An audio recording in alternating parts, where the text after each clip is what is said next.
Phironsing, I haikhi look pandu kun humdoi, pada kun traga mari da kokpiyu. Luke chapter 23, verse 34. Mayagi mutsun hak pazarike, Phironsing na isai ke Bible di binaba Luke chapter. Mato sigumna shorgi wahina haide. Adubu Jisuna haikhi, ipa makhoibu kokpiyu. Maramdi, Makhoina touriba, Makhoina khangde. Makhoina mahakki, phironsing yennaduna, makhoigidamak, laibak chang yengkhi. Short haijaness. Prabhu Shor, mikupungza sida, Prabhu nahagna, tanai ko ipap kidamakta, cross the CB matamda. Amasung hana cross the lady matamda, Prabhu. Nahagna hairam bawahi sing asig matang ni koi naina zagane. Prabhu ikoi banahaki wahi mapal tambiu takpiu masigi mapal na Prabhu ikoi ki punchi na karam na hingadabano lo Krista ki punchi na ikoi na karam haina tamzagadabano haibna sing basingdo ikoi bab tama pinabi. Nahaki wahi na wangang biu koi pum namata. Prabhu Jishu Krista ki mingdan diziribane. Amen.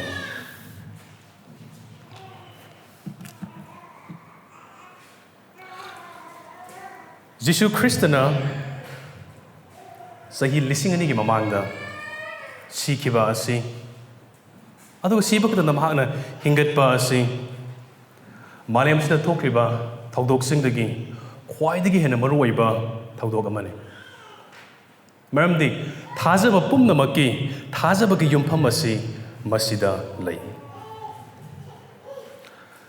Jisuna sikiba asi mi kharna haibagumna mahak asi tasenamak siba nate adubu wan thabani haina kanagom khara tambibule adu masi chumba nate tasengna Jisu Krista mahak siki adu mahak na siriba maong asisu akoi khudong thibadagi thokiba masu nate mahak na siba se accident na nate adubu mahak sikiba asi mapa ishorna mahaki aningbagi matungina chap chana thokiba masiduni ado hariba se koina pakun saba pandup ani ki pada kun go humdoi di yengmu matamda asumna uwa phangene ishorna aripa thaurang amasung hana khangbi bagi matungina mahakpu pithokle Jisu Krishna siba asi chap chana khudong thiba amadagi oikiba nate ado ishorna mahakna hana langbiraba thaurang amani aduna sil now sing Jisuna sidrengi mamangda mahakki makhut amasung mahakki makhong adu makhut amasung mahakki makhong da yopi thaduna mahakki haksangi arumba pomnama adu mahakki khut amasung khong da yopi thabaduna puringai matamda mahakki awabadu mapung pharaba matamda chaina khongna khangba ngamdraba matamda mahakna hairamba wahi tarit lei adugo hairiba wasing asi Karino aduga wahi sing asigi nungi archa sing asi karino haibadu ngasi ko yengminagani adu bahariba asi ki matang na koi wakal tongminano gidongdani chinau sing ngasi mafam se lagliba asi adu koi ngasi pamina kraba ahanba wahi oigadoriba luk pandup kungo humdoi pada kuntra mari aside ko yengminasi Masi Jisu Krista ki ahanba mahana cross the lady matamda hairam ba wahi dun ay hak mutang pazarake adubu Jisuna haikhi ipa makhoibu kokpiyu maramdi makhoina kari touriba makhoina khangde makhoina mahakki phironsing adu yennaduna makhoigidamak laibak chang yengkhi Masi Krishna cross the lady da haikhi ba ahanba wahi aduni aduga masi ki wahi asing ngakpi bagi wahi amani Jisu Krishna masida touriba si karino mahakpu otpa naiba saifam naina phubiraba tin sitpiraba mahakki yeknaba singidamakta mahakna haijabiba aduni ꯑꯩꯈꯣꯏꯅ ꯑꯍꯥꯟꯕ ꯋꯥꯍꯩ ꯑꯁꯤ ꯌꯦꯡꯕ ꯃꯇꯝꯗ ꯃꯁꯤꯒꯤ ꯋꯥꯍꯩ ꯑꯁꯤ ꯏꯁꯣꯔꯒꯤ ꯋꯥ ꯇꯥꯛꯊꯣꯛꯄ ꯖꯦꯁꯥꯌꯥꯅ ꯃꯍꯥꯛꯅ ꯋꯥ ꯇꯥꯛꯊꯣꯛꯂꯝꯕ ꯑꯗꯨ ꯊꯨꯡꯕ ꯑꯗꯨ ꯑꯩꯈꯣꯏ ꯎꯕ ꯐꯪꯒꯅꯤ ꯑꯩꯈꯣꯏꯅ ꯑꯥꯏꯖꯌꯥ ꯖꯦꯁꯥꯌꯥ ꯄꯗꯨꯞ 52 ꯄꯗ 12 ꯑꯩꯈꯣꯏꯅ ꯎꯈ꯭ꯔꯕ ꯑꯗꯨꯅꯤ ꯄꯥꯕꯗ ꯑꯗꯨꯒ ꯑꯁꯨꯝꯅ ꯍꯥꯏ ꯏꯁꯣꯔꯒꯤ ꯋꯥꯍꯩꯗꯣ ꯃꯍꯥꯛꯅ ꯃꯌꯥꯝꯒꯤ ꯄꯥꯞ ꯄꯨꯕꯤꯈ꯭ꯔꯦ ꯂꯪꯖꯕꯁꯤꯡꯒꯤꯗꯃꯛ ꯅꯣꯟꯖꯕꯤꯈ꯭ꯔꯦ ꯃꯁꯤ ꯃꯍꯥꯛꯅ ꯌꯦꯛꯅꯕꯁꯤꯡꯒꯤꯗꯃꯛ ꯃꯐꯝ ꯑꯁꯤꯗ ꯍꯥꯏꯖꯕꯤꯕ ꯑꯁꯤꯅ ꯃꯁꯤꯒꯤ ꯋꯥꯍꯩ ꯑꯁꯤ ꯊꯨꯡꯕ ꯅꯠꯇ꯭ꯔꯒ ꯐꯨꯜꯐꯤꯜ ꯇꯧꯕꯗꯣ ꯑꯩꯈꯣꯏꯅ ꯎꯕ ꯐꯪꯏ ꯖꯤꯁꯨꯒꯤ ꯑꯍꯥꯟꯕ ꯋꯥꯍꯩ ꯑꯁꯤ ꯀꯣꯛꯄꯤꯕꯒꯤ ꯍꯥꯏꯖꯕ ꯑꯃꯅꯤ ꯏꯄꯥ ꯃꯈꯣꯏꯕꯨ ꯀꯣꯛꯄꯤꯌꯨ ꯖꯤꯁꯨ ꯈ꯭ꯔꯤꯁꯇꯅ ꯊꯧꯒꯜ ꯇꯧꯕ ꯃꯇꯝꯗ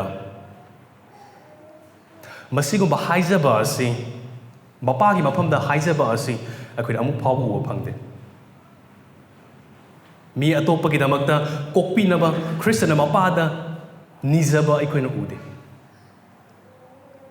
ꯃꯁꯤꯒꯤ ꯃꯍꯨꯠꯇ ꯑꯩꯈꯣꯏꯅ ꯑꯗꯨꯝ ꯃꯍꯥꯛꯀꯤ ꯃꯇꯤꯛ ꯑꯃꯁꯨꯡ ꯃꯍꯥꯛꯀꯤ ꯄꯥꯡꯒꯜ ꯁꯤꯖꯤꯟꯅꯗꯨꯅ ꯃꯤꯁꯤꯡꯕꯨ ꯀꯣꯛꯄꯤꯕ ꯑꯃꯁꯨꯡ ꯉꯥꯛꯄꯤꯕ ꯑꯃꯁꯨꯡ ꯐꯍꯟꯕꯤꯕꯁꯤꯡ ꯑꯗꯨ ꯑꯩꯈꯣꯏꯅ ꯎꯕ ꯐꯪꯉꯤ ꯑꯩꯈꯣꯏꯅ ꯃꯥꯊꯤ ꯄꯟꯗꯨꯞ 7ꯒꯤ ꯄꯗ 2ꯗ ꯌꯦꯡꯕ ꯃꯇꯝꯗ ꯃꯍꯥꯛꯅ ꯁꯣꯏꯅꯥꯏꯕ ꯆꯠꯄ ꯉꯝꯗꯕ ꯃꯤ ꯑꯃꯕꯨ ꯃꯍꯥꯛꯀꯤ ꯃꯆꯤꯟꯃꯛꯅ ꯍꯥꯏꯔꯀꯥꯟꯗ ꯐꯍꯟꯕꯗꯨ ꯎꯕ ꯐꯪꯉꯤ ꯏꯆꯥꯅꯨꯄꯥ ꯑꯩꯍꯥꯛꯅ ꯅꯍꯥꯛꯀꯤ ꯄꯥꯞ ꯀꯣꯛꯄꯤꯔꯦ ꯍꯥꯏꯅ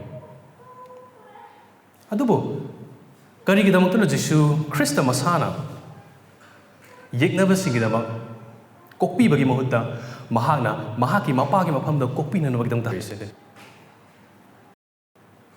ꯃꯔꯝꯗꯤ ꯖꯤꯁꯨ ꯈ꯭ꯔꯤꯁꯇ ꯑꯁꯤ ꯃꯍꯥꯛꯀꯤ ꯃꯤꯁꯤꯡꯒꯤꯗꯃꯛ ꯍꯥꯏꯕꯗꯤ ꯙꯔꯃ ꯆꯦꯟꯗꯕꯁꯤꯡꯒꯤꯗꯃꯛ ꯙꯔꯃ ꯆꯦꯟꯕ ꯃꯍꯥꯛꯅ ꯏꯔꯥꯠꯄꯣꯠ ꯑꯣꯏꯅ ꯀꯠꯊꯣꯛꯅꯕ ꯑꯃꯁꯨꯡ ꯃꯍꯥꯛꯀꯤ ꯃꯤꯁꯤꯡꯒꯤꯗꯃꯛꯇ ꯁꯤꯕꯤꯅꯕ ꯑꯃꯁꯨꯡ ꯃꯈꯣꯏꯒꯤ ꯃꯍꯨꯠ ꯁꯤꯟꯅꯅꯕꯒꯤꯗꯃꯛꯇ ꯃꯍꯥꯛ ꯀ꯭ꯔꯣꯁ ꯃꯊꯛꯇ ꯍꯧꯖꯤꯛ ꯂꯩꯔꯕꯅꯤ ꯃꯍꯥꯛꯅ ꯃꯐꯝ ꯑꯁꯤ ꯂꯩꯕ ꯃꯇꯝꯗ ꯏꯁꯣꯔꯒꯤ ꯑꯣꯏꯕ ꯃꯇꯤꯛ ꯑꯗꯨ ꯃꯍꯥꯛꯅ ꯁꯤꯖꯤꯟꯅꯗꯦ ꯃꯗꯨꯒꯤ ꯃꯍꯨꯠꯇ ꯃꯄꯥꯗ ꯁꯤꯟꯅꯗꯨꯅ ꯃꯍꯥꯛꯅ ꯃꯍꯥꯛꯀꯤ ꯃꯄꯥꯗ ꯍꯥꯏꯖꯩ ꯏꯄꯥ ꯃꯈꯣꯏꯕꯨ ꯀꯣꯛꯄꯤꯌꯨ ꯈ꯭ꯔꯤꯁꯇꯅ ꯃꯍꯥꯛꯀꯤ ꯌꯦꯛꯅꯕꯁꯤꯡꯒꯤꯗꯃꯛ ꯃꯈꯣꯏꯕꯨ ꯃꯥꯡ ꯇꯥꯛꯅꯕꯒꯤꯗꯃꯛꯇ ꯍꯥꯏꯖꯕꯒꯤ ꯃꯍꯨꯠꯇ ꯃꯈꯣꯏꯒꯤ ꯀꯣꯛꯄꯤꯅꯕꯒꯤꯗꯃꯛꯇ ꯍꯥꯏꯖꯈꯤ ꯑꯗꯨꯒ ꯃꯈꯥ ꯇꯥꯔꯛ ꯖꯤꯁꯨ ꯈ꯭ꯔꯤꯁꯇꯒꯤ ꯍꯥꯏꯖꯕ ꯑꯗꯨꯗꯤ ꯃꯔꯝꯗꯤ ꯃꯈꯣꯏꯅ ꯀꯔꯤ ꯇꯧꯔꯤꯕ ꯃꯈꯣꯏꯅ ꯈꯪꯗꯦ ꯃꯁꯤꯗ ꯃꯈꯣꯏꯅ ꯀꯔꯤ ꯇꯧꯔꯤꯕ ꯃꯈꯣꯏꯅ ꯈꯪꯗꯦ ꯍꯥꯏꯅ ꯍꯥꯏꯕꯁꯤ ꯈ꯭ꯔꯤꯁꯇꯒꯤ ꯌꯦꯛꯅꯕꯁꯤꯡꯅ ꯈ꯭ꯔꯤꯁꯇꯕꯨ ꯀ꯭ꯔꯣꯁꯇ ꯌꯥꯜꯂꯤꯕ ꯑꯁꯤ ꯇꯁꯦꯡꯅ ꯃꯈꯣꯏꯅ ꯈꯪꯗꯦ ꯍꯥꯏꯕ ꯅꯠꯇꯦ ꯃꯈꯣꯏꯅ ꯇꯧꯔꯤꯕ ꯑꯁꯤ ꯀꯔꯤꯅꯣ ꯍꯥꯏꯕ ꯃꯈꯣꯏ ꯆꯞ ꯆꯥꯅ ꯈꯪꯏ ꯃꯈꯣꯏꯅ ꯍꯥꯠꯂꯤꯕ ꯑꯁꯤ ꯃꯔꯥꯜ ꯂꯩꯇꯕ ꯃꯤꯁꯛ ꯑꯃꯅꯤ ꯍꯥꯏꯕꯁꯨ ꯃꯈꯣꯏꯅ ꯈꯪꯏ ꯑꯗꯨꯒ ꯄꯤꯂꯥꯠꯅꯁꯨ ꯈ꯭ꯔꯤꯁꯇ ꯑꯁꯤ ꯃꯔꯥꯜ ꯂꯩꯇꯕ ꯃꯤ ꯑꯃꯅꯤ ꯍꯥꯏꯅ ꯍꯥꯏꯕ ꯑꯁꯤ ꯍꯥꯏꯗꯣꯛꯈ꯭ꯔꯕꯅꯤ ꯑꯩꯈꯣꯏꯅ ꯂꯨꯛ ꯄꯗꯨꯞ 23 ꯄꯗ 4ꯗ ꯌꯦꯡꯕ ꯃꯇꯝꯗ ꯑꯗꯨ ꯑꯣꯏꯔꯕꯗꯤ ꯃꯈꯣꯏꯅ ꯈꯪꯗ꯭ꯔꯤꯕ ꯑꯁꯤ ꯀꯔꯤꯅꯣ ꯍꯥꯏꯔꯤꯕꯁꯤ ꯍꯪꯕ ꯌꯥꯏ ꯃꯈꯣꯏꯅ ꯈꯪꯗꯦ ꯃꯗꯨꯗꯤ ꯃꯈꯣꯏꯅ ꯇꯧꯔꯤꯕ ꯑꯁꯤ ꯈ꯭ꯋꯥꯏꯗꯒꯤ ꯆꯥꯎꯕ ꯇꯥꯏꯕꯪ ꯃꯥꯂꯦꯝꯒꯤ ꯈ꯭ꯋꯥꯏꯗꯒꯤ ꯆꯥꯎꯕ ꯀ꯭ꯔꯥꯏꯝ ꯑꯃꯅꯤ ꯍꯥꯏꯕꯁꯤ ꯃꯈꯣꯏꯅ ꯈꯪꯗꯦ ꯑꯗꯨꯒ ꯃꯈꯣꯏꯅ ꯈꯪꯗꯦ ꯃꯗꯨꯗꯤ ꯃꯇꯤꯛ ꯃꯉꯥꯜꯒꯤ ꯄ꯭ꯔꯚꯨꯗꯨꯗꯤ ꯃꯈꯣꯏꯅ ꯀ꯭ꯔꯣꯁꯇ ꯍꯥꯠꯂꯤꯕ ꯑꯁꯤ ꯍꯥꯏꯕꯁꯤ ꯃꯈꯣꯏꯅ ꯈꯪꯗꯦ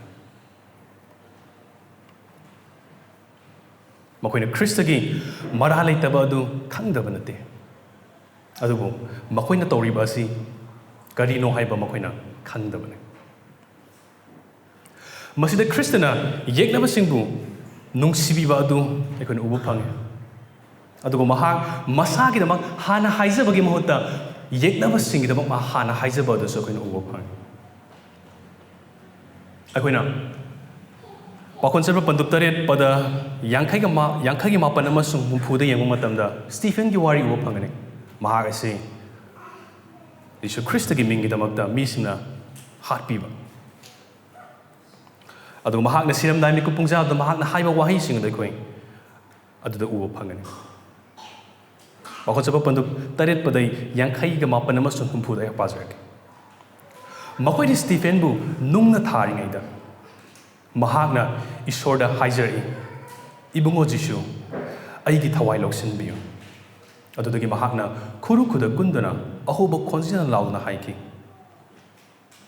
Ibungo pap asi makhoigi mathakta tahanbigano.